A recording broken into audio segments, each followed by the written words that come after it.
hartazgo de los jóvenes que ya no aguantaban más, que los estuvieran amenazando permanentemente, pero que también significaba un hartazgo ante las condiciones en las cuales vivían día a día los estudiantes, ¿no? Es decir, había habido, por eso era la asamblea, una reducción a las becas económicas y alimenticias, había habido ciertos ataques intentando modificar los planes de estudio, y pues llegó un momento en que los estudiantes dijeron ya no más, y se lanzaron a las calles, tomaron las escuelas y convocan a una movilización rumbo al Zócalo, una manifestación 100% política para exigir la salida de los grupos porriles priistas de las zonas, bueno, de las donde había escuelas del Poli. Hay una marcha de alrededor de 200,000 estudiantes que llegan al Zócalo, y con esto se inician las negociaciones con las autoridades del gobierno federal, precisamente en el auditorio del Queso, que es pues el auditorio más grande que hay en Zacatenco, y se llegan a algunos acuerdos. Las autoridades se comprometen a dejar de apoyar a los grupos porriles, las autoridades se comprometen a mantener los montos de becas alimenticias económicas y a una serie de demandas más de no represión a los participantes en el movimiento y demás, ¿no? Y yo termino con un par de conclusiones, ¿no? Con elecciones. Aunque las autoridades en ese entonces, en el 87, firmaron los acuerdos comprometiéndose a no apoyar a los grupos porriles, los grupos porriles no desaparecieron por la firma de los acuerdos. Las autoridades no hicieron nada por impedir la organización de los grupos porriles. Por el contrario, tuvieron que ser los estudiantes que, yo diría, con mucha valentía, enfrentándose a golpes, muchos de ellos tuvieron que expulsar a los porros de la zona de Zacatenco y de la zona del casco de Santo Tomás. Y como lección yo dejo esto, ¿no? Fueron los estudiantes organizados los que, con enfrentamientos físicos incluso, echaron de Zacatenco y del casco a los grupos porriles. La buena voluntad del gobierno jamás se vio, jamás hubo nada, pues una expresión de las autoridades de dirección general por expulsarlos, ¿no? Y lo dejo como lección porque ahora precisamente en el IPN tenemos un acuerdo firmado del movimiento estudiantil pasado, donde el gobierno federal se compromete a expulsar a los porros de las escuelas de Zacatenco y del casco, y hace 2 años, después de un movimiento estudiantil que luchaba contra un recorte presupuestal que se le iba a hacer al presupuesto del Poli, las autoridades de dirección general, seguramente apoyados en porros, incendiaron el cubículo estudiantil más grande que se tenía en el Poli, que era el cubículo estudiantil del Comité de Lucha Estudiantil Politécnico. Un cubículo que se había mantenido tomado desde 1968, ¿no? Un cubículo con 47 años de historia. Fue incendiado como respuesta a la organización de los estudiantes. Y con esto, yo me hubiera gustado que estuviera aquí el funcionario que decía que en las escuelas del Poli no hay porros. Claro que hay porros, compañeros. Eso se lo digo a los estudiantes, a los padres de familia.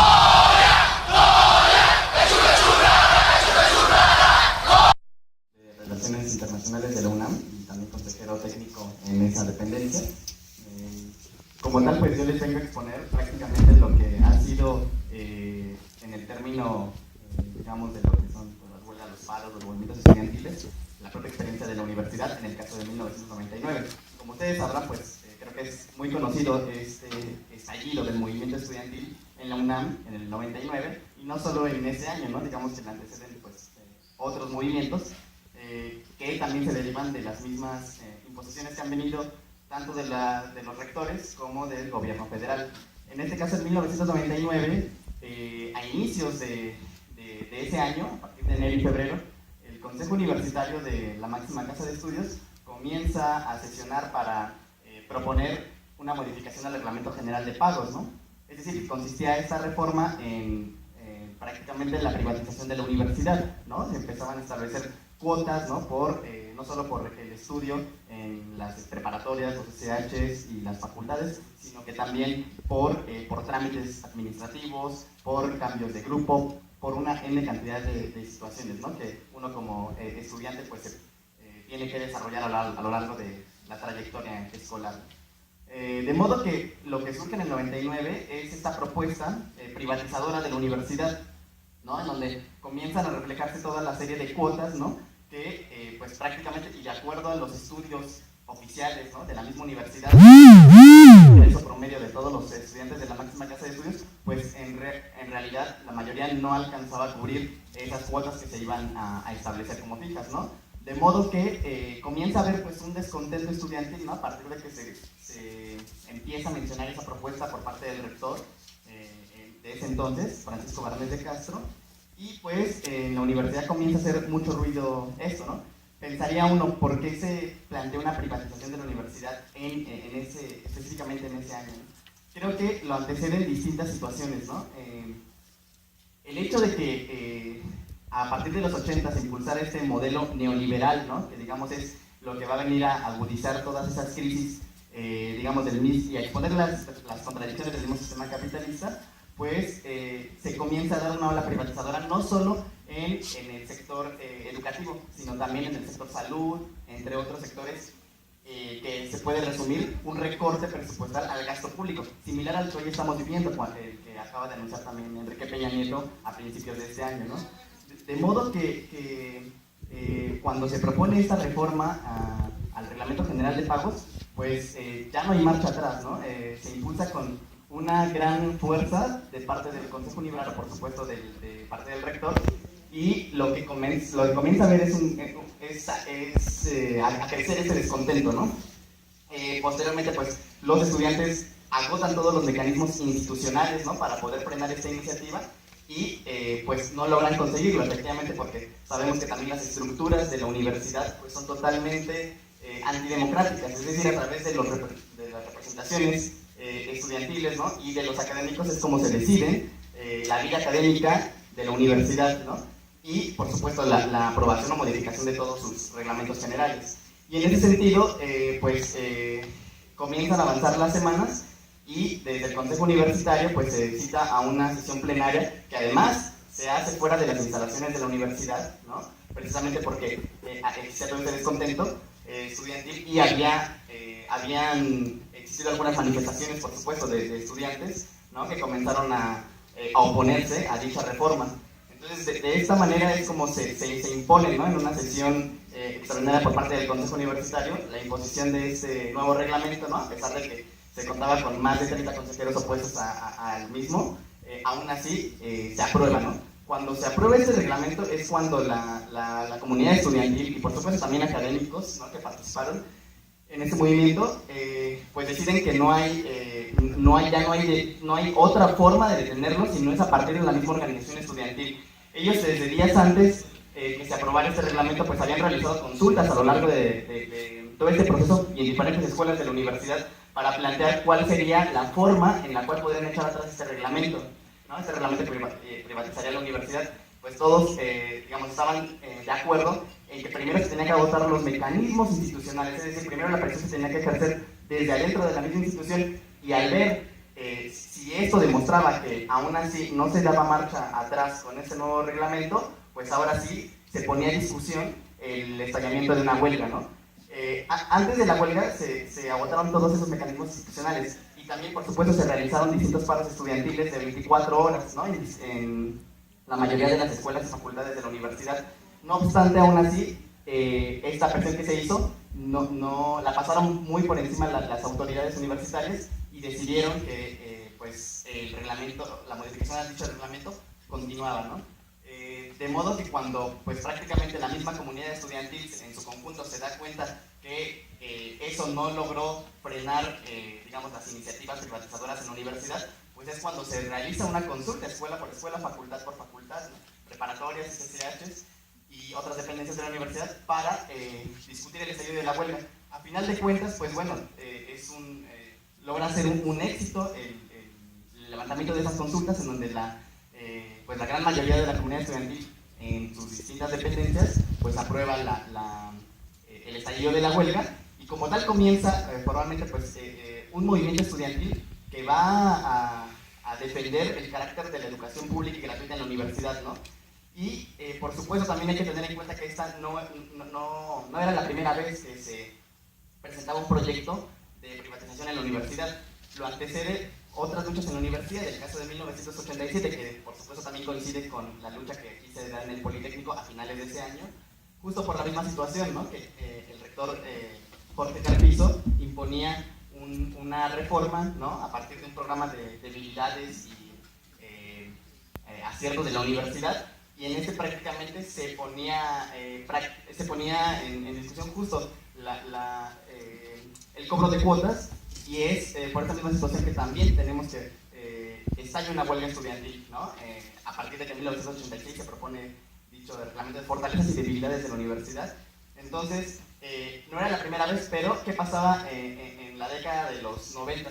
Las mismas autoridades universitarias y por supuesto también el gobierno federal calificaban a esas generaciones como la generación X, es decir, la generación que no se preocupaba por nada, la generación que se les imponían reglamentos y reformas a los planes y programas de estudio, en el caso de 1997, y había pequeños sectores en descontento, pero aún así no había una gran participación, no había una actividad dentro de la universidad que fuera capaz de digamos, expresarse y poder echar atrás dichos reglamentos que fueron aprobándose a lo largo de estos años, ¿no? Entonces las autoridades dijeron, pues este es el momento clave, ¿no? El momento en el que la comunidad universitaria prácticamente está dormida, ¿no? No creemos que pueda responder de otra manera al momento de que se presente este proyecto, ¿no? Privatizador. ¿Cuál es la sorpresa?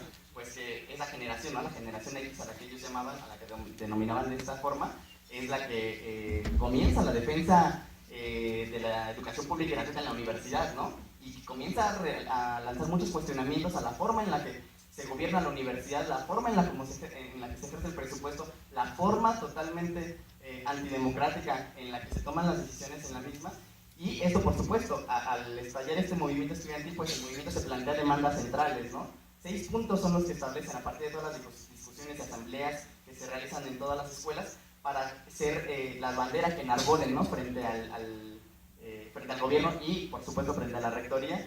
De modo que comienza el movimiento con un potencial muy grande, ¿no? Porque incluso ya no solo pues, pedía que se respetara la gratuidad de la universidad, sino que también se pusieran a discusión esas estructuras, ¿no? Que llevaban a tomar ese tipo de decisiones en las que quien se veían el sector vulnerable, el sector afectado, pues era realmente el sector estudiantil, y en ese sentido pues se ligaba por supuesto también al vínculo, el vínculo familiar, porque a final de cuentas son los estudiantes, pero con la colaboración de los padres de familia quienes pagan la educación, quienes pagan los recursos, ¿no? A lo largo de todo esto, de ese tipo que se estudia en la universidad. Estudiantado para defender, ¿no? Con garras la gratuidad en la universidad, ¿no? Que precisamente iba a dejar a muchos sectores fuera de la universidad, ¿no? Y además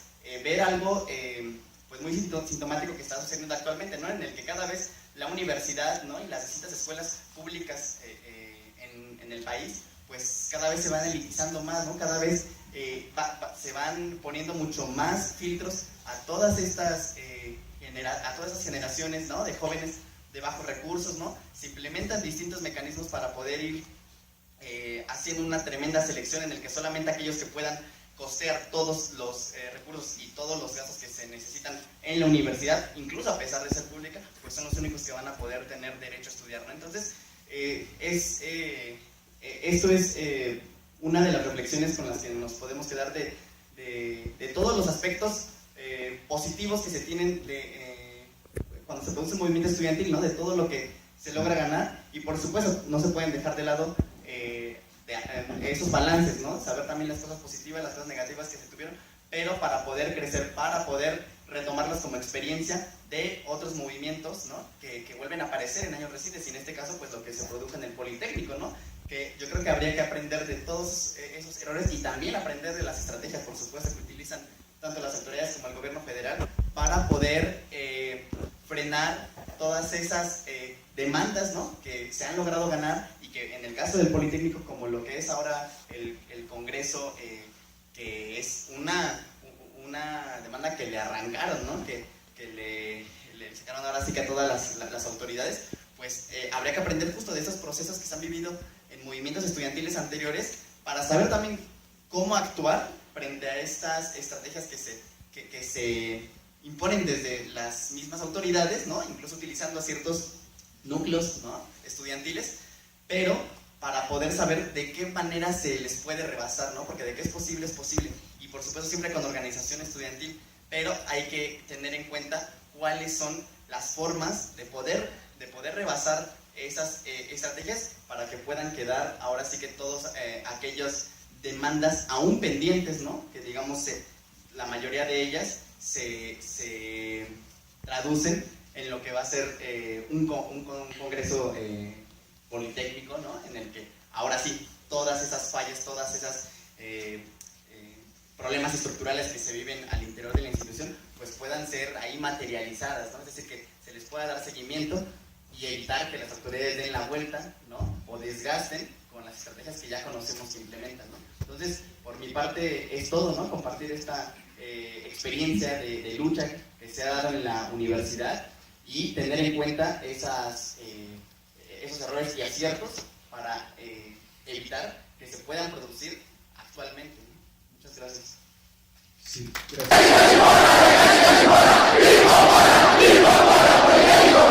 Decisiva a los derechos cívicos y de libre expresión del alumnado es que el artículo 56 al 60 se estipula que las autoridades tendrán todo el poder de sancionar cualquier alumno que incurra en un acto que afecte el buen orden del plantel. Incluso si las autoridades consideran que esto es algo que les afecte, ahorita llevar a cabo este foro, nosotros ya nos haríamos acreedores de una sanción, de la expulsión de la institución también. O sea, para que se vayan dando cuenta de que sí venía muy represor, venía a callar bocas. Y tenemos el caso de, citando el artículo 34, las acciones de vinculación que se lleve a cabo el instituto podrán generar ingresos adicionales como complemento de los recursos que recibe la federación con el objeto de fortalecer el desarrollo de actividades y apoyar la realización de nuevos proyectos. La pregunta aquí es, ¿estas nuevas actividades y proyectos tendrán injerencia en las unidades de aprendizaje o modificación de los planes de estudio? Nunca lo dijo. Entonces, se elimina el principio de que para tomar un cargo de directivo se deberá de ser egresado del IPN. También eso fue uno de los puntos que cambiaron. Y concretizando, se eliminan más de 56 artículos en beneficio de las autoridades y en contra de los alumnos y personal de apoyo, profesores e incluso hasta los egresados, porque también se manejaba que tenías que pagar una cuota si en dado caso, no sé, pones tu consultorio de dentista y pones el logotipo del Instituto Nacional Politécnico, vas a tener que pagar una cuota por el derecho a utilizar ese logotipo. Que vimos que el 24 de septiembre lo aprueban en la mañana. Entonces, ese mismo día empiezan las movilizaciones y se hace una convocatoria en la marcha para el día siguiente, día 25 de septiembre. Y pues el llamado fue tan grande que ustedes ya verán esa foto tan conmemorativa, que es donde vienen marchando los compañeros en las calles de Lindavista. Y es ahí cuando se empiezan a ver acciones, ¿no? Es ahí donde se decide entrar a dirección general, hablar con el abogado general del instituto, a que se abrogara este reglamento interno, pero pues ellos dijeron que no. Y es ahí cuando se empieza a dar forma a la Asamblea General Politécnica, porque ellos dicen que empiecen a pasar dos por el instituto. Entonces ahí, entre una mesa de negociación, por así decirlo, se llega a la conclusión de que no, ellos no lo van a echar para atrás y tenemos que ver de qué manera vamos a llevar a cabo esta acción, porque realmente nos venía a afectar a todos. Es cuando se lleva la primera Asamblea General Politécnica, esta duró más de 12 horas para ver a qué acuerdo se podía llegar, incluso la redacción del pliego petitorio que se entregó a las calles de Bucareli. Y pues ahí quería puntualizar un error que se tuvo como movimiento, porque desde el año del 87 pasaron más de 20 años donde ya no pudo participar o no quiso participar compañeros de esta unidad. Entonces se convoca una marcha para entregar el pliego petitorio el 30 de septiembre, y es ahí cuando sale Osorio Chong, ¿no? Sale a recibir. ¿Pero por qué sale a recibir? Bueno, yo lo veo desde varios puntos. Primero, porque éramos muchísimos compañeros que estábamos allí afuera. Los datos que avientan los periódicos oficiales dicen que más de 20,000. Los datos que manejábamos nosotros eran más de 50,000 compañeros que estábamos allí. Entonces, empiezan a mandar a uno, mandan a otro funcionario. Nosotros vemos, bueno, estamos al frente del templete, pero de la parte de atrás pues era increíble, ¿no? Que nada más había 5 granaderos. Dices, órale, ¿qué está pasando, no? Entonces, no queremos que venga el funcionario, queremos que venga el secretario de gobierno y que nos dé aquí respuesta a lo que estamos pidiendo. Y pues ahí pasa el primer error, ¿no? Sale el secretario y no creímos que la comunidad iba a aplaudirle todo el discurso que estaba dando ahí. Nosotros, un segundo error como movimiento que tuvimos, que fue que muchos compañeros empezaron a creerse los medios de información que empezaron a sacar sobre que la marcha del 2 de octubre estaba programada para ser con caos, con destrozos, que iba a haber represión por parte de las autoridades, y toda esa campaña de terror que se metió para no marchar el 2 de octubre. Entonces ese fue un error, compañeros. El error fue que la participación fue muy baja por parte de todo el Politécnico, cuando en años anteriores se ha marchado con un gran número de contingente por parte de varias escuelas. Las nuevas generaciones que van a entrar, tenemos que decirle, mira compañero, cuando pase una situación así, nosotros que estuvimos ahí tuvimos que hacer esto, para evitar caer en los mismos errores.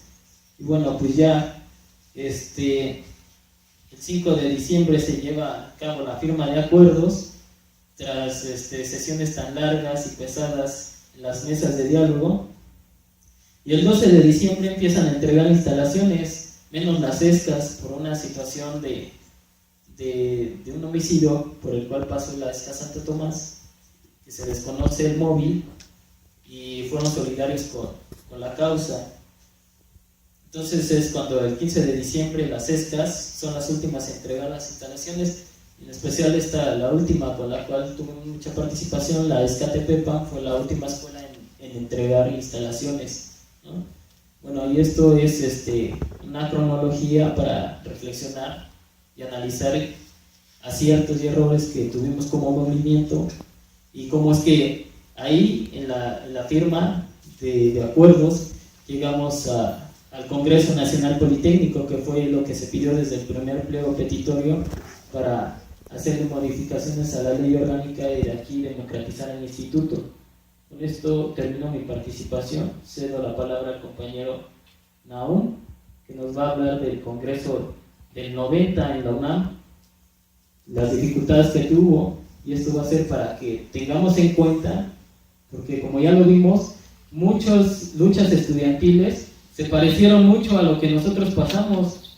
O sea, los compañeros de la UNAM pasaron por la aprobación de reglamentos, consejo técnico, que era quien los aprobó, las dificultades que sobre todo tuvieron que ganar la opinión pública para llevar a cabo el movimiento y fortalecerlo, que duró 9 meses. Bueno, cedo la palabra. Gracias.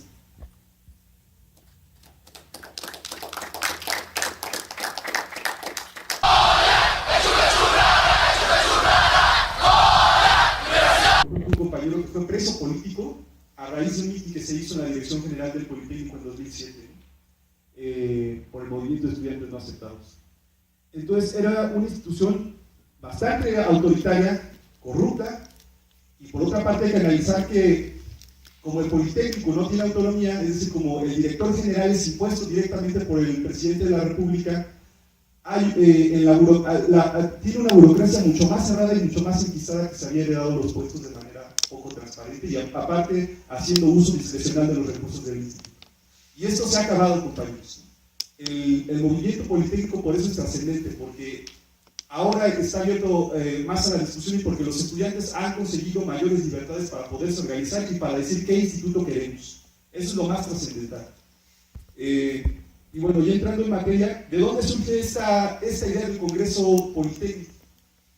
En primera instancia hay que decir, compañeros, que la idea del Congreso surge para reformar completamente la institución. Es decir, si el director general y las autoridades de la cúpula del Politécnico son elegidas a dedazo por la Presidencia de la República y no se nos toma en cuenta a los estudiantes ni a la comunidad politécnica, entonces nosotros, en 1990, se ganó un congreso también a raíz de una huelga que había sucedido 3 años atrás, la huelga del 87, y lo que pretendía este congreso era, número 1, reformar la ley orgánica de la universidad.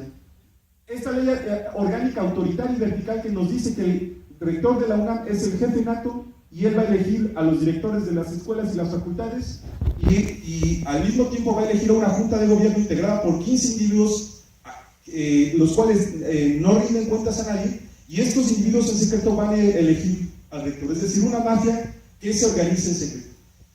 Y el Congreso de 1990 también iba a discutir cosas como la libre participación de los estudiantes, la libre divulgación de la ciencia y la tecnología, es decir, que tú no le tuvieras que pedir permiso a un burócrata para poder realizar un foro académico, un foro científico, un foro cultural, ¿no? un congreso, y cosas tan esenciales como la desaparición del tribunal universitario, que el tribunal universitario es un órgano jurídico anticonstitucional que es encargado de expulsar y reprimir estudiantes que se organizan, que se oponen a los dictados de los burócratas. Todas estas situaciones iban a ser discutidas en el Congreso de 1990, pero hubo un factor decisivo, compañeros, y que ustedes también como politécnicos deben tomar en cuenta. El Congreso de 1990 en la UNAM se realizó 3 años después de la huelga, es decir, de la huelga del 87, no de la del 99. 3 años después, imagínense, un movimiento estudiantil de masas, como el que aquí hubo el año pasado, es capaz de orillar a las autoridades a ceder a las demandas de los estudiantes y de los profesores, siempre y cuando tome medidas de presión, ¿no? Salga a las calles, se manifieste, tome las escuelas en este caso. Pero si no es el caso que un movimiento no hace medidas de presión, pues las autoridades ni nos escuchan, compañeros. Las autoridades siguen en su situación. El Politécnico especialmente es una escuela donde el problema del porrismo era una situación del diario en las vocacionales, en muchas escuelas, compañeros. Y bueno, la situación es que después de 3 años ya no existe ese movimiento que había tomado las escuelas, que se había manifestado en las calles, y por lo tanto es otra correlación de fuerzas la que impera. El gran problema del Congreso del 90 en la universidad fue que cuando se convoca el Congreso, se conforma la Comisión Especial del Congreso Universitario en ese año, y luego se convocan a la elección de delegados, ya los estudiantes no estaban movilizados.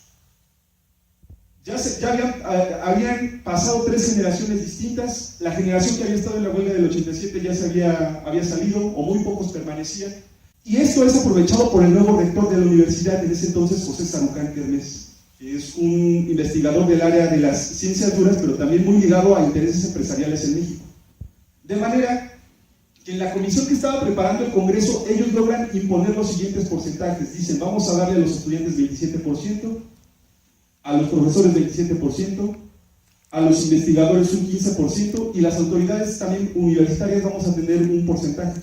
Y los estudiantes cuestionaban por qué la burocracia universitaria, por qué las autoridades deben tener un porcentaje especial de representación, si finalmente para ser autoridad tú necesitas ser profesor. Es decir, las autoridades estaban representando 2 veces. ¿Qué ocurrió al final? Al final del Congreso se resolvieron una serie de puntos trascendentales, como la desaparición del tribunal universitario. Pero finalmente la rectoría decidió no implementar ninguno de los acuerdos que el Congreso había resuelto. Ninguno, compañeros. Ni siquiera los más mínimos. Y el resultado de ello fue una desmoralización en las fuerzas del movimiento estudiantil que abrieron un periodo de reacción y que permitieron 3 años más tarde a las autoridades desaparecer 2 de los 4 turnos del CCH, del Colegio de Ciencias y Humanidades, implementar el examen del Ceneval, de la Comipex, Comisión Metropolitana de Instituciones de Educación Superior, que realiza el examen para ingresar al bachillerato y a la licenciatura, el Ceneval, y más tarde implementaron lo que mencionaba Martín, que es la situación de las reformas del 97. Es decir, el resultado del Congreso no fue reformar democráticamente a la universidad, fue lo contrario, porque aparte las autoridades tuvieron la correlación de fuerzas necesaria. ¿A dónde va el Congreso Politécnico? Eso es algo que hay que preguntarnos, compañeros. En primera, se está conformando una comisión especial que va a conformar la comisión organizadora del Congreso Politécnico.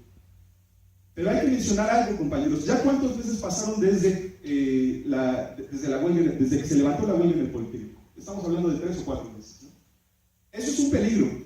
Entre más tiempo pase, compañeros, y entre más la correlación de fuerzas que existió el año pasado con los politécnicos en las calles y con las escuelas tomadas se disperse, las autoridades van a tener más oportunidad de maniobrar. Y también hay que agregar otro factor, que no es coincidencia, ¿no? Quienes son los principales asesores de las autoridades politécnicas ahorita son personas de la universidad que estuvieron en el Congreso del 90. Eso poco lo saben, compañeros. Dos nombres. Fernando Serrano Migallón fue abogado general de la universidad y también participó como delegado en el Congreso del 90. Y otro personaje también clave que estuvo en la mesa de diálogo en el auditorio de Zacatenco el año pasado, que se llama Salvador Malo. Estos dos personajes saben perfectamente cómo operó el Congreso. Entonces, factor número uno, mientras más pase el tiempo, las autoridades van a poder pedir más largas, porque aparte, cuando varias escuelas estaban movilizando, y esa es una cuestión que pues, yo pude observar dando seguimiento a las noticias, que varias escuelas estaban pidiendo la renuncia de directores que antes del paro habían amenazado con reprimir a los estudiantes. ¿Qué fue lo que dijo el director general de esta institución, Pasca? Dijo, no, pues espérense, ¿no? Espérense porque finalmente todo eso lo vamos a arreglar en el Congreso y van a haber instancias en las que ustedes van a poder orientar sus peticiones. Bueno, lo que está haciendo en realidad ahí las autoridades, compañeros, es esperar a que el movimiento se disperse, a que los estudiantes se desmoralicen, ¿no? Entonces, el factor del tiempo. Y otro punto importante que se va a discutir ahí, compañeros, son los porcentajes. ¿Cómo quedan los porcentajes de los delegados hacia el Congreso? ¿Cuántos vamos a tener los estudiantes? ¿Cuántos van a tener los profesores? ¿Cuántos van a tener los investigadores? Que por cierto, recientemente salió la noticia, compañeros, de que las autoridades pretenden excluir a los trabajadores sindicalizados de la representación del Congreso. ¿Por qué? Si los trabajadores sindicalizados, con todo lo que se pueda decir de ellos, compañeros, han sido aliados históricos del movimiento estudiantil. Si no fuera por los trabajadores sindicalizados, compañeros, hay que decirlo, hace mucho se hubiera privatizado el Politécnico y la universidad. Y recientemente se anuncia que esta comisión quiere excluir a los profesores, a los trabajadores sindicalizados. Entonces, hay que preguntarnos, ¿qué trabajadores van a quedar, compañeros? ¿Los de confianza? Si quedan los trabajadores de confianza como representantes únicos al Congreso, lo que va a hacer las autoridades es que van a poder manipular esos votos. ¿Por qué? Porque desgraciadamente los trabajadores y los profesores que tienen una sola materia están a expensas de que los puedan despedir si no acatan las órdenes de las autoridades. Es decir, el sector estudiantil es por naturaleza el más rebelde y el que puede decirle no a la autoridad y el que autónomamente sí se puede enfrentar en una discusión de tú a tú con las autoridades. Pero no así los trabajadores de confianza y otros sectores. Entonces, ese es otro factor, compañeros, los porcentajes, cómo van a quedar. Y otro elemento que no se debe dejar de lado es que el Congreso debe ser resolutivo.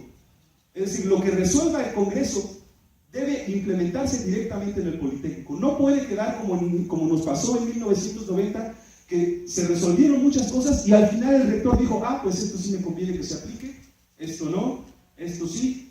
Y el resultado fue pues un retroceso en todos los ámbitos. Además, hay que decir, compañeros, ya para cerrar, que en 1990 el proceso que vivía la universidad coincide con el ascenso del salinismo, del sexenio de Carlos Salinas de Gortari. Como ustedes quizá no recuerden, porque quizá yo era un niño, quizá todos ustedes apenas nacían o ni siquiera habían nacido. El sexenio de Carlos Salinas fue el más voraz en cuanto a privatizaciones, en cuanto a contrarreformas en la Constitución, en cuanto a la privatización del Ejido, la entrega de Teléfonos de México, la privatización de Altos Hornos, el despido y el atentado contra muchos de los derechos democráticos y laborales de los trabajadores. Y eso en la universidad también generó una situación de desmoralización y de despolitización. Y ahorita, ¿qué tenemos, compañeros? Ahorita también tenemos una ofensiva. Yo diría de entrada, compañeros, que tampoco es seguro para las autoridades un clima de estabilidad y de calma social en lo que viene, ¿no? En los años que estamos viviendo, ¿no? Es muy posible que vuelvan a surgir luchas y movilizaciones por todo el país, pero no podemos depender de ese factor. Compañeros, no hay que hacer fetiche del Congreso. Si el Congreso no favorece al movimiento estudiantil, hay que movilizarnos y luchar directamente por las reformas que necesita el Politécnico. Si el Congreso puede ser un espacio para luchar y para conseguir cosas, perfecto, hay que luchar, hay que utilizar, hay que movilizarnos para ganar los delegados, pero si no, compañeros, hay que hacer un lado del Congreso y hay que luchar directamente por la transformación democrática de este instituto. Ese es el mensaje final que a mí me gustaría dejar, que hay que estudiar y hay que aprender, como bien decía Martín, como bien decía el compañero Mar, de las experiencias del pasado para no volver a repetirlas. Gracias. Gracias.